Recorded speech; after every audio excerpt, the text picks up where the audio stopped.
Amém? Glória a Deus, sejam muito bem-vindos à nossa sexta e última live da nossa série de estudos nos Salmos, tá ok?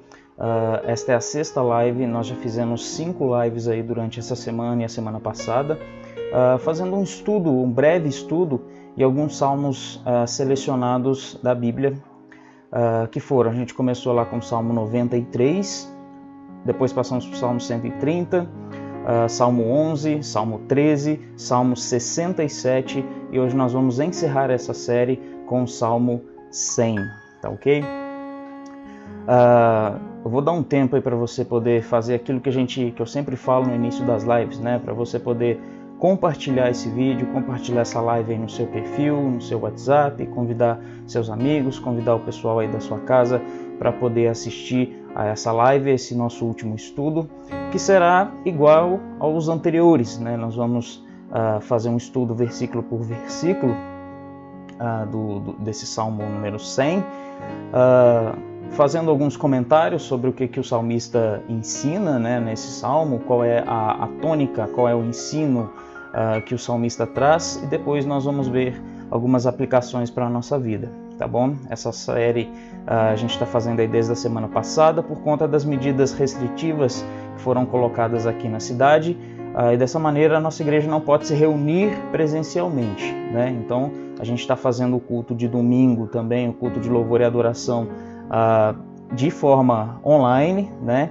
E graças a Deus que nós temos essas ferramentas, que nós temos essa tecnologia, que nós temos o conhecimento para lidar com isso, para que a gente possa suprir aí essa necessidade durante esses tempos que são realmente tempos de exceção, assim nós esperamos e assim nós oramos, né? Para que esses tempos eles acabem, né? Para que a gente possa voltar a se reunir na igreja, estudos como esse sejam dados presencialmente, embora a tecnologia facilite bastante as coisas para nós, ela não é o ideal, não é o certo, não é assim que as coisas são feitas no reino de Deus, porque a igreja ela implica em comunhão, em convívio entre pessoas dentro do culto e do serviço ao Senhor, né? E isso não dá para fazer pela internet, né? Essa série foi só uma forma de prover algum tipo, vamos dizer assim, de subsídio espiritual para que você possa ter uma meditação, uma reflexão a respeito de algum assunto bíblico importante durante esses tempos que nós estamos afastados do nosso convívio na igreja, tá ok? Nós vamos dar início aqui então ao Salmo 100, que é o salmo de hoje que nós vamos estudar, tá ok? Como eu já disse, eu tentei pegar alguns salmos que são menos conhecidos, a fim de que a gente possa fazer um estudo mais completo, né? E a gente possa ter acesso àquele conhecimento que às vezes a gente não tem, porque são salmos que a gente conhece pouco, né? Se você não viu alguns das outras lives, dos outros salmos, eles estão disponíveis na página da igreja, é só você entrar lá na nossa página no Facebook e vê-los, né? Assistir também os vídeos anteriores da nossa série. Esse aqui vai ser o último, tá ok?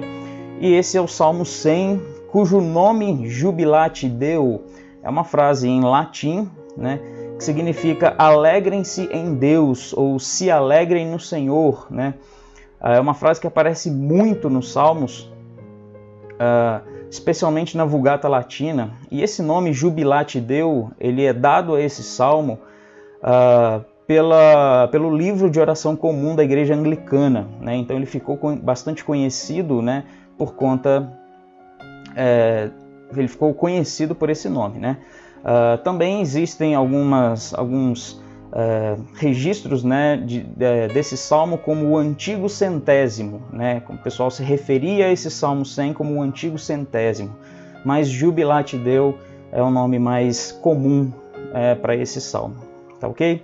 Então nós vamos fazer o estudo dele aqui, vamos começar como sempre fazendo a leitura do salmo e também como sempre na Almeida Revista e Atualizada, que é a tradução bíblica que eu mais gosto, embora nessa série aqui, quando eu vou fazer, né, irmãos, o estudo do Salmo para trazer aqui, eu leio o Salmo em algumas versões diferentes.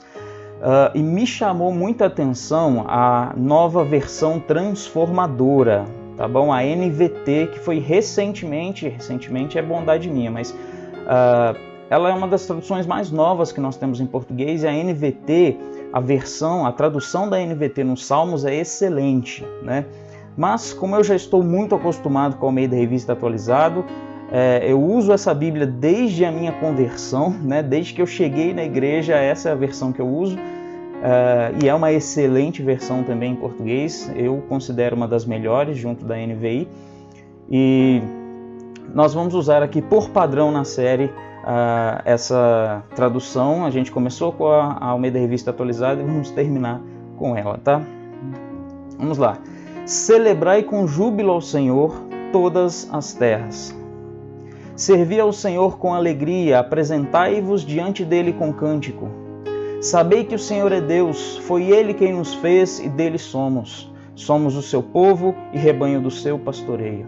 Entrai por suas portas com ações de graças e nos seus átrios com hinos de louvor. Rendei-lhe graças e bendizei-lhe o nome. Porque o Senhor é bom, a sua misericórdia dura para sempre, e de geração em geração a sua fidelidade. Tá ok? Esse é o Salmo 100, é um salmo curto, que como padrão eu também tenho trazido aqui na nossa série apenas salmos curtos por causa do tempo, né? E esse é o Salmo 100, um salmo de celebração, um salmo de adoração, e nós vamos agora ver alguns comentários aí nos versículos desse salmo, né? Vamos começar com o versículo 1 e o versículo 2. Este é o último do grupo de salmos de celebração que se inicia com o Salmo 93. Na nossa primeira live eu comentei que o Salmo 93 ele dava início a um grupo de salmos que ia do 93 ao Salmo 100, que eram salmos, um grupo de salmos de celebração, né, de adoração à majestade de Deus. E é interessante, né? Nós começamos com o Salmo 93, que era o primeiro desse grupo de salmos, e vamos terminar hoje com o Salmo 100, que é o último desse grupo de salmos, né? O salmo se inicia com um convite a todas as terras para celebrarem ao Senhor num sentido muito parecido com o do Salmo 67. Então a gente vê no versículo 1 esse convite, né? Celebrai com júbilo ao Senhor todas as terras.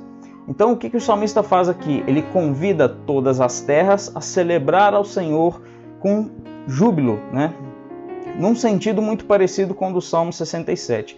Se você acompanhou a última live, você deve lembrar que o Salmo 67 é um salmo em que o salmista convida as demais nações, né, a, por meio de Israel, contemplar as obras do Senhor. Israel ele funciona, como a gente viu, né, como um refletor da glória de Deus. Israel manifesta ao mundo a glória de Deus revelada no meio do povo de Israel. Nesse salmo aqui, não é essa a função que é dada aqui para Israel. Israel não aparece dessa maneira aqui, pelo menos nesses dois primeiros versículos, né? Talvez no versículo 3 a gente vai ver algo parecido com isso.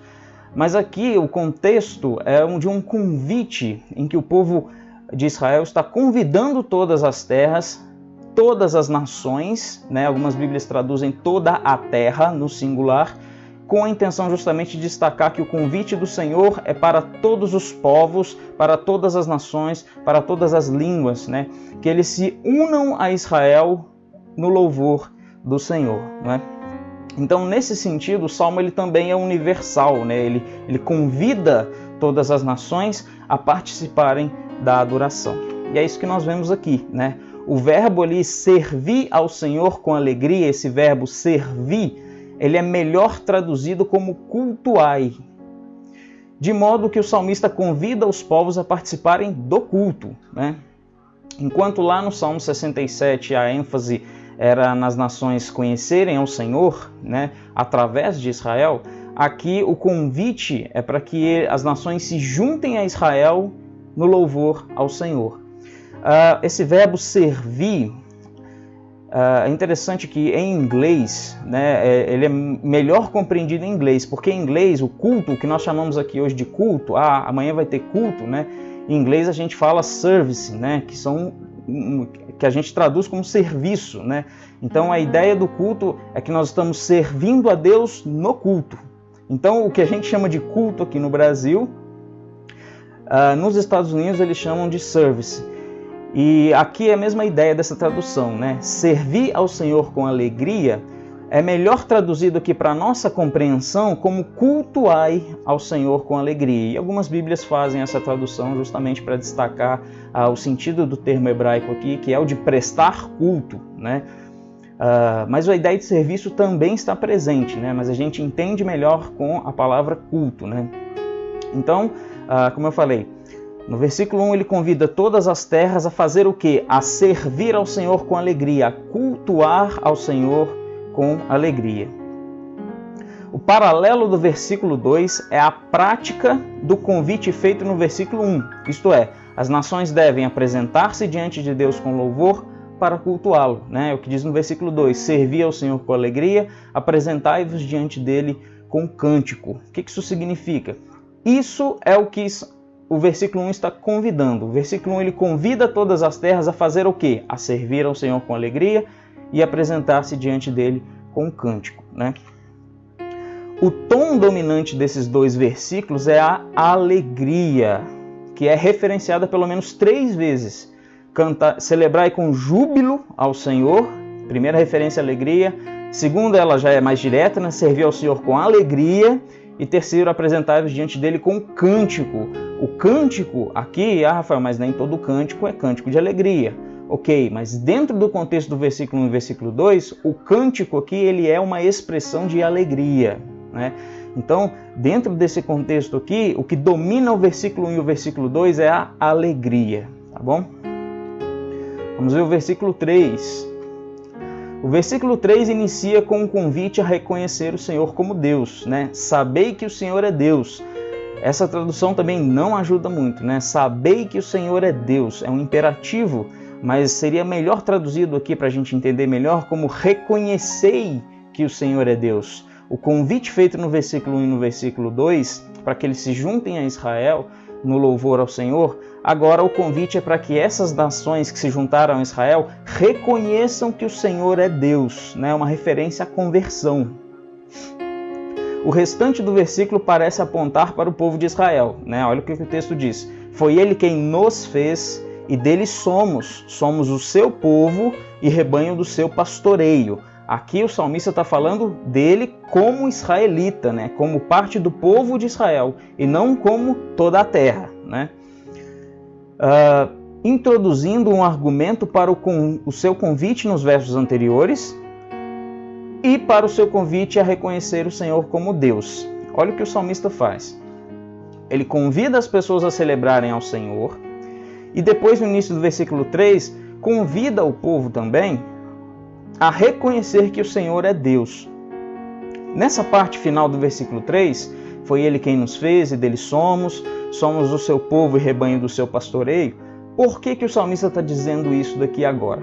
Ele convida o povo para se juntar em adoração e agora ele começa a falar que o povo de Israel é que é povo do Senhor, né? Não parece que é meio contraditório, mas na verdade não é, porque o salmista ele está falando alguma coisa, né? Ele tem alguma intenção aqui. Nós vamos ver qual é a intenção dele aqui à frente. O argumento parece ser as poderosas obras de Israel, as poderosas obras de Deus para a formação do povo de Israel e o seu cuidado para com eles. Algo que também nos recorda do Salmo 67. Como assim?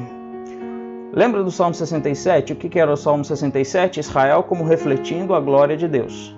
Não era isso? E é justamente isso que nós vamos ver aqui também no argumento do versículo 3.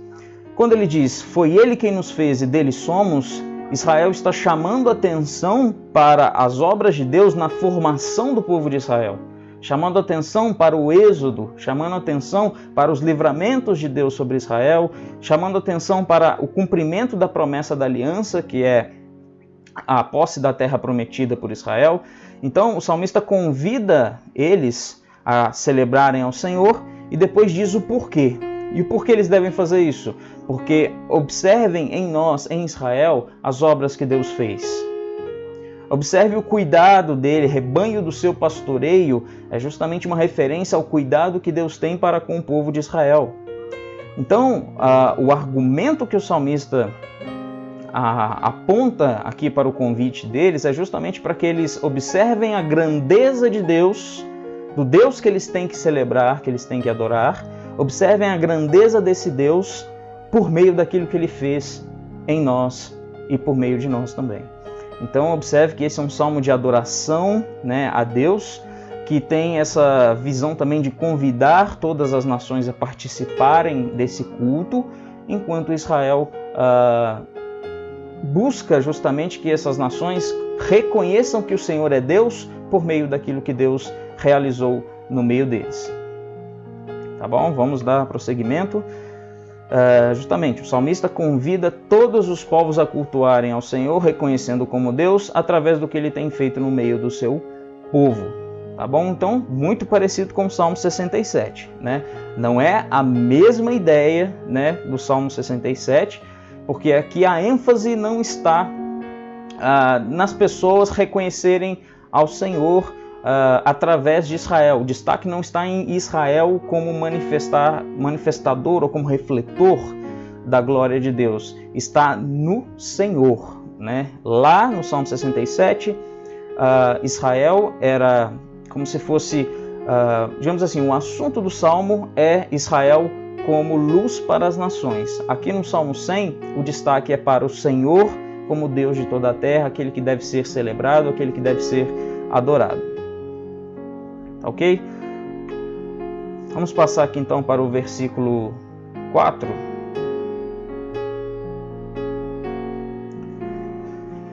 O versículo 4, esse versículo então encerra o ciclo de imperativos que davam o tom do convite à adoração. Então no versículo 1, 2, 3 e 4, nós temos verbos no imperativo, né, que se encerram aqui no versículo 4, né? Celebrai, servi, apresentai-vos, sabei, entrai por suas portas, rendei-lhe graças, são imperativos, ou seja, aqueles verbos que dão um comando à ação, né? Eles chamam a pessoa a fazer alguma coisa, né? Celebrai com júbilo, servi ao Senhor, sabei que o Senhor é Deus, entrai por suas portas, rendei-lhe graças. O versículo 5 não tem esses verbos. Então, o versículo 4, ele é o último desses versículos que começa no 1, que dão, né, esse tom de convite à adoração. O tom do versículo 4 é semelhante aos versículos 1 e 2, mas a nota principal é de gratidão. Então, enquanto no versículo 1 e 2, como eu falei lá atrás, a nota principal era alegria, no versículo 4 a nota já é gratidão. Né? Entrai por suas portas com ações de graças, e lá no paralelo, rendei-lhe graças. Então a nota principal aqui do versículo 4 é gratidão. O paralelo do verso 4 está entre agradecer e louvar. Então lembra que eu falei desde a primeira live sobre paralelismos, que é uma forte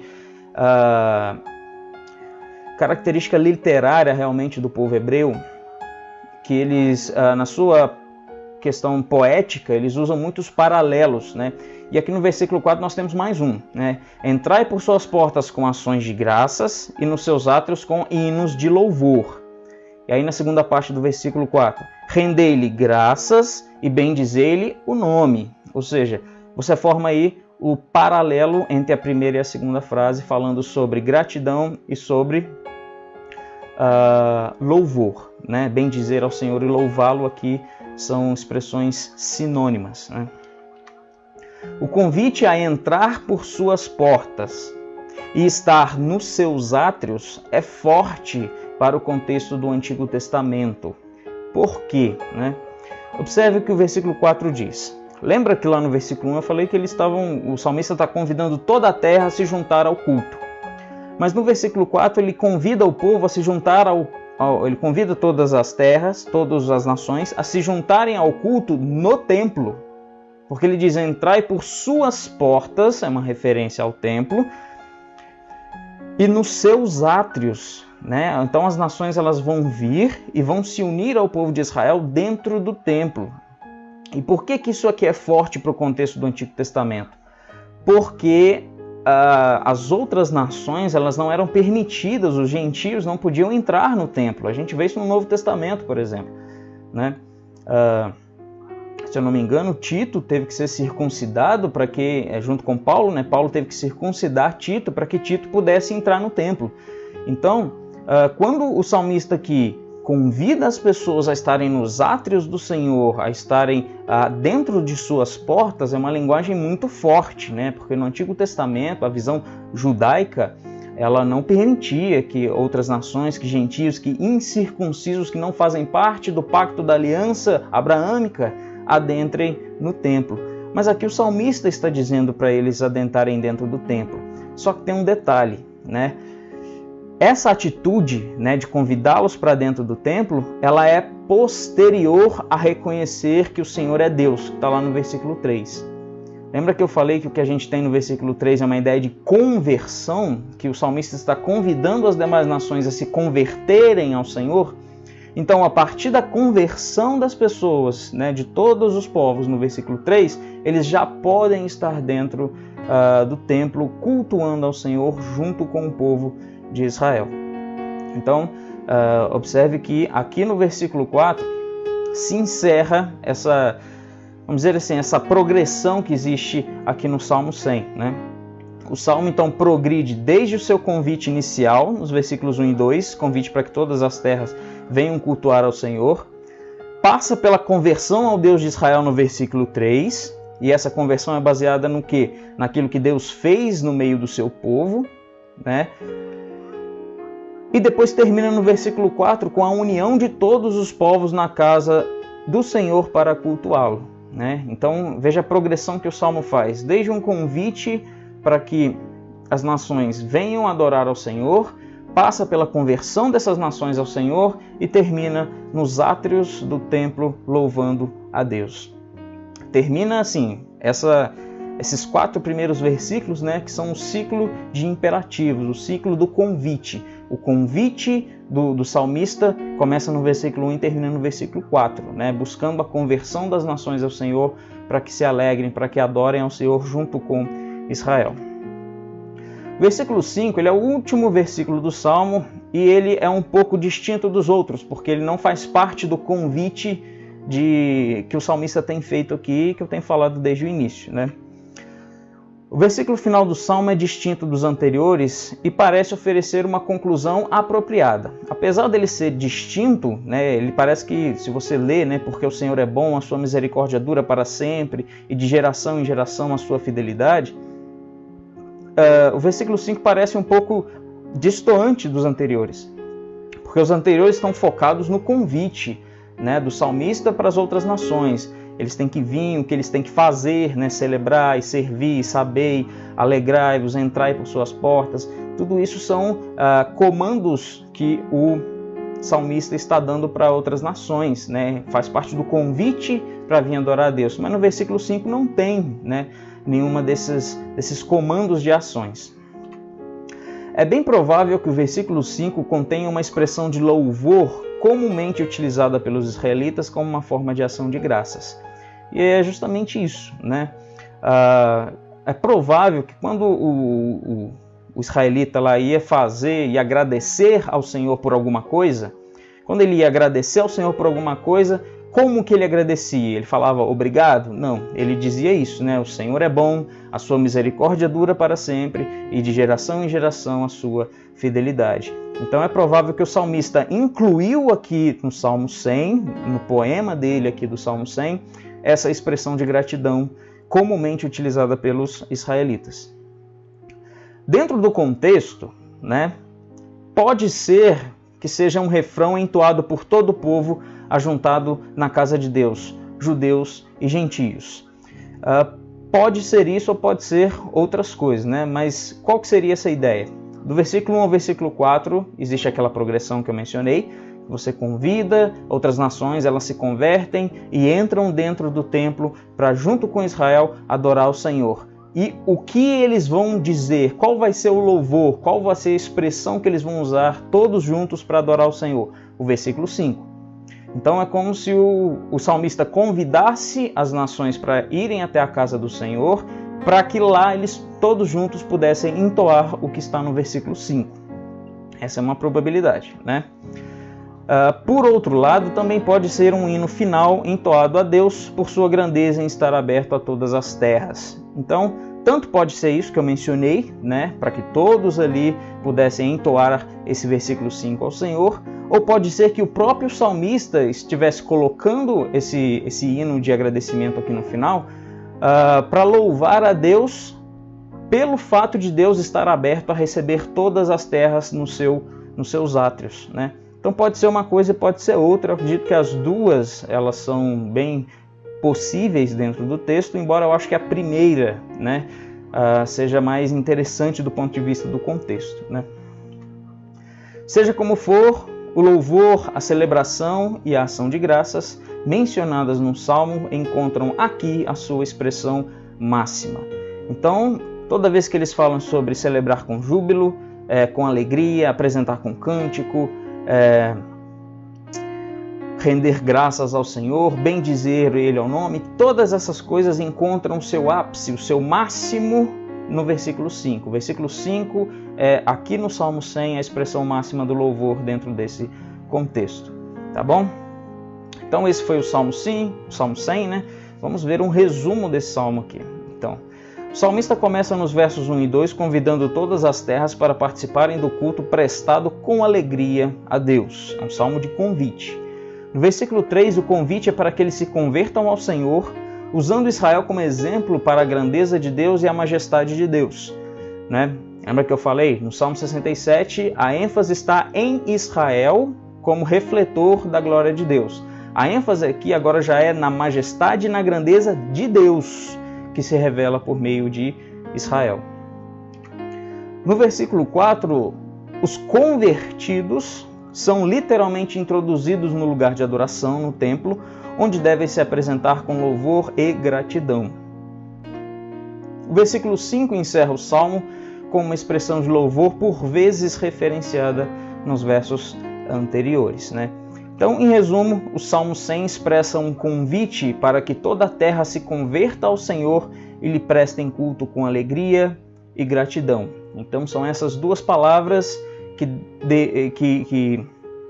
perpassam todo o Salmo, alegria e gratidão, né? E essas duas coisas são cultivadas como formas de louvor e adoração a Deus, tá bom? Então, esse é o resumo do que diz o Salmo 100 dentro do seu contexto.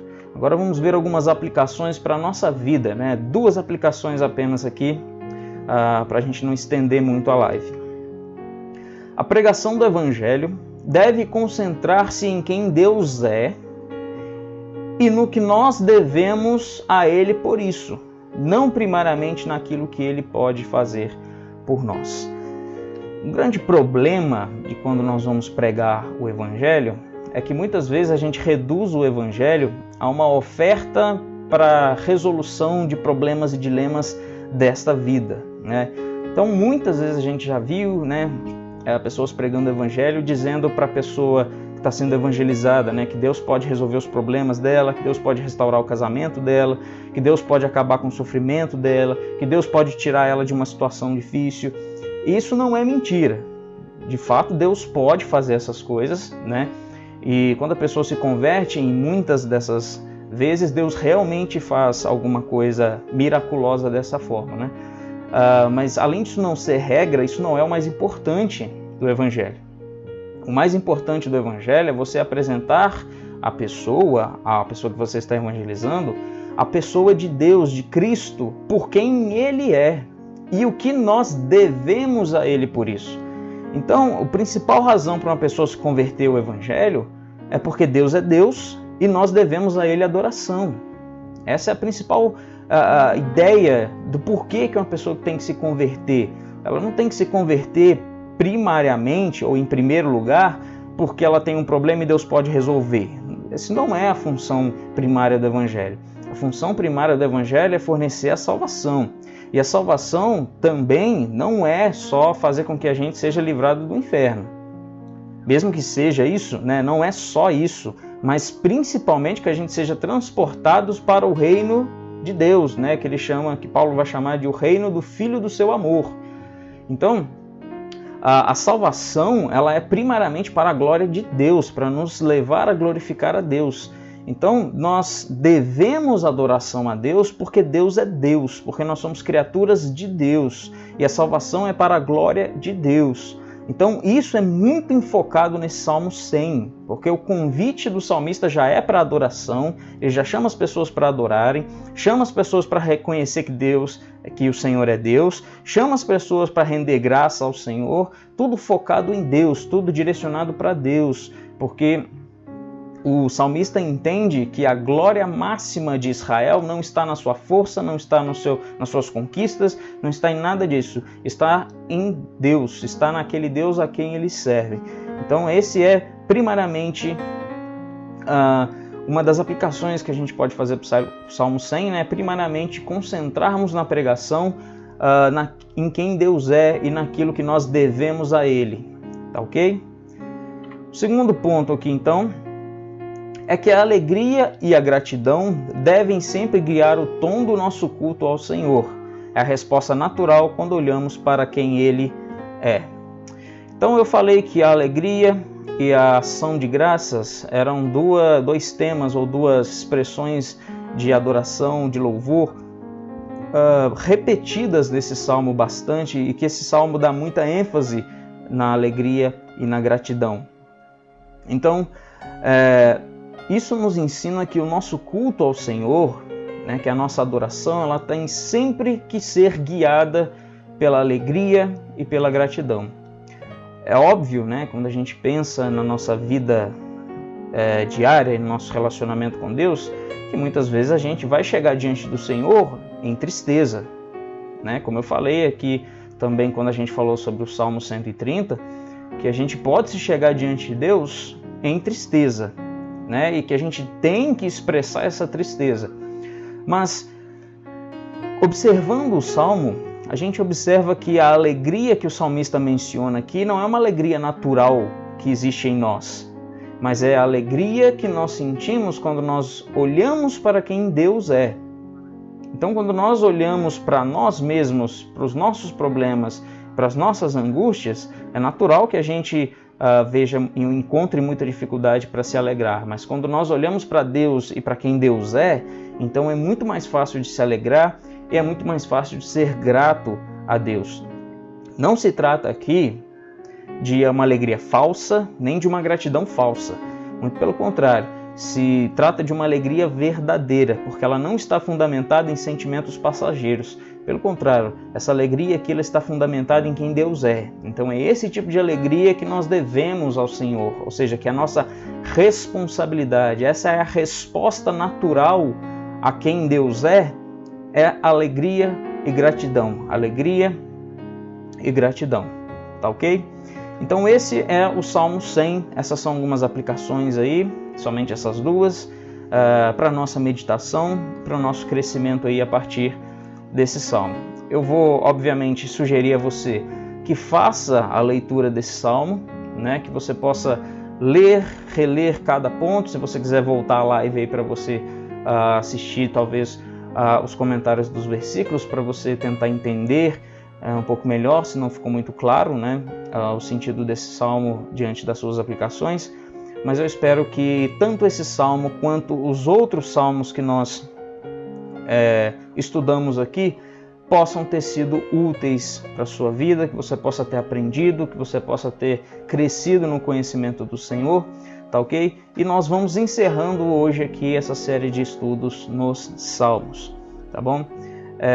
Obviamente nós vamos ter outros tipos de conteúdo aqui na nossa página, então você fica ligado aí que a gente vai trazer outros conteúdos aqui para poder abençoar a sua vida.